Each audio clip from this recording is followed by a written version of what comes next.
Olá pessoal, eu sou o professor Marcelo Santiago e hoje a gente vai falar um pouco sobre cultura na visão de dois filósofos, Ernest Cassirer e Félix Guattari.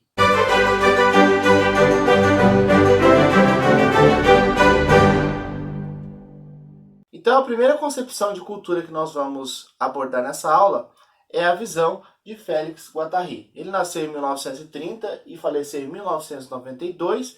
Félix Guattari era então um filósofo, psicanalista e também um militante revolucionário francês. E aí o Félix ele não se formou, se graduou em nenhuma faculdade, mas com certeza produziu grandes reflexões aí sobre diversas temáticas, e uma dessas temáticas em específico é sobre a cultura. Então ele afirmou que cultura possuía, de certa forma, três sentidos. Inclusive, esses sentidos têm muito a ver com aquilo que nós já estudamos na aula passada sobre os sentidos da palavra cultura. Se você não assistiu essa aula, você pode clicar no card aqui em cima e assim você vai conseguir notar e perceber com mais facilidade as semelhanças que existem entre esses sentidos e as concepções de Félix Guattari. Então ele vai dizer que cultura poderia ser distinguida em três tipos principais. Primeiro, cultura-valor. Segundo, cultura alma coletiva. E terceiro, como cultura mercadoria. Félix vai dizer que cultura-valor, então, seria justamente a concepção quando nós identificamos que a cultura ela é um fator de valoração. Ou seja, as pessoas conseguem aí obter conhecimento, obter aí cultura com o passar do tempo. E essa posse de conhecimentos, e aí a gente se liga àquele sentido que nós falamos na aula anterior, essa cultura como posse de conhecimentos, de certa forma, traz à sociedade uma certa valoração, aonde pessoas que possuem conhecimento, que possuem cultura, elas são então melhor valoradas do que as que não possuem, As pessoas que possuem conhecimento são tidas como cultas e as que não possuem como incultas. Lembrando que a associação aqui de cultura-valor, ela está ligada a essa posse ou essa capacidade do ser humano de adquirir conhecimento, de adquirir cultura. E o conhecimento, então, é o que vai valorar a pessoa. Quanto mais conhecimento, mais culta ela vai ser. Quanto menos conhecimento, mais inculta ela vai ser. E, portanto, a escala de valor se dá dentro dessa concepção a partir das pessoas que possuem mais cultura, ou seja, mais conhecimento. A segunda concepção de Félix vai dizer que a cultura é também considerada e vista como uma espécie de alma coletiva. Em que sentido? A cultura aqui ela vai ser vista, então, como parte de uma identidade de uma civilização, de um povo. E até o próprio nome já vai dizer, alma coletiva. Ou seja, a cultura aqui como sendo parte de um coletivo, ou sendo parte da alma. Aqui essa concepção de cultura está muito ligada às características regionais, às características culturais, ligadas à identidade cultural de um povo. Então, por exemplo, se nós citássemos quais são os traços culturais de um americano, quais são os traços culturais de um brasileiro, quais são os traços culturais de um alemão, ou seja, tudo isso que caracteriza a sua identidade cultural estaria então dentro dessa concepção de Félix Guattari de cultura como alma coletiva. E a terceira concepção de Félix vai muito ao encontro daquilo que Max Horkheimer e Theodor Adorno já tinham falado ali na aula anterior também, que eu vou deixar no card para você assistir sobre essa temática que eles abordam, que é a indústria cultural, que é justamente a cultura como sendo uma mercadoria, ou seja, cultura que nesse sentido é visto como um conjunto dos bens culturais produzidos ou postos no mercado à disposição como mercadoria. Então Guattari vai dizer que existe uma espécie de mercado cultural onde os bens culturais eles são produzidos e eles são comercializados como qualquer outro produto que a indústria comumente faz, confecciona e coloca à disposição.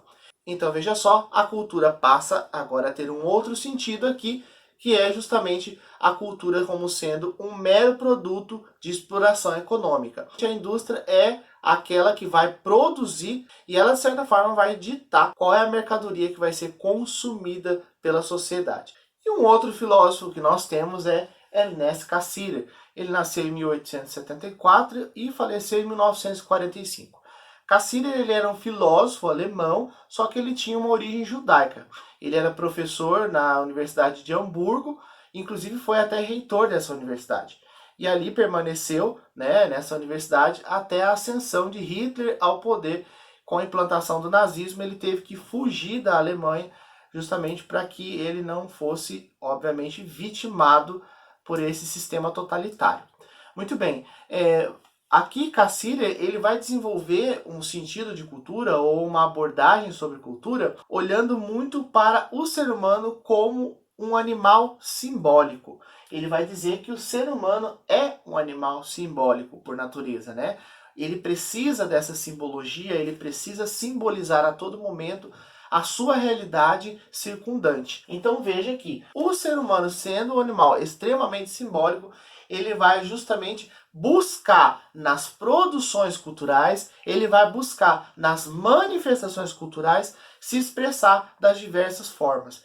Cassirer vai dizer que, através da simbologia presente nas manifestações culturais, o ser humano possui, então, uma manifestação clara e objetiva do seu desejo de autolibertação. Para Cassirer, a partir do momento que o ser humano começa a se representar, começa a produzir a cultura, ele está, na verdade, manifestando o seu desejo de autolibertação. Cassirer vai dizer que o ser humano, ao decorrer do tempo, ele se expressa de diversas formas, né? A gente tem os mitos, temos as obras de arte, nós temos a linguagem, a estética, nós temos aí a própria ciência como também uma produção cultural, ou seja, o ser humano de diversas formas, ele tenta ir passo a passo e se manifestando culturalmente. E essa manifestação conduz o ser humano a uma espécie de autolibertação desta realidade. Cassirer vai dizer que essa capacidade simbólica do ser humano distingue ele de todos os outros animais e possibilita que o ser humano crie um mundo até então inexistente, que é justamente o mundo cultural, que não existia antes do ser humano. Ou seja, para Cassirer, o ser humano produz um mundo cultural, produz um mundo extremamente simbólico, e é a partir deste mundo que o ser humano consegue promover a sua autolibertação. E no terceiro ponto, Cassirer vai dizer que o ser humano faz a construção da sua própria existência a partir da conjugação entre o sensível e o intelectual. Então, o ser humano ele tem essa capacidade de conjugar a sensibilidade e o intelectual, né? Os sentidos e o intelecto, os sentidos e a razão, e ele conjugando tudo isso, ele consegue então manifestar-se nas obras de arte. E essas conjugações estão nitidamente expressas na simbologia presente nas manifestações culturais do ser humano ao longo da história. Então veja que para Cassirer não há como dissociar o ser humano da capacidade de ser um animal simbólico que ele possui. E a capacidade de transformar o mundo, de construir todo um mundo, né, cultural, que possui sentido, que possui simbologia, configura então o desejo íntimo do ser humano de se autolibertar, né? De certa forma, o ser humano consegue obter uma libertação de si mesmo, dessa realidade, a partir da manifestação cultural, a partir da simbologia. Eu espero que você tenha compreendido um pouco mais sobre Cassirer e também sobre Guattari e as suas concepções de cultura. Nós nos vemos numa próxima aula.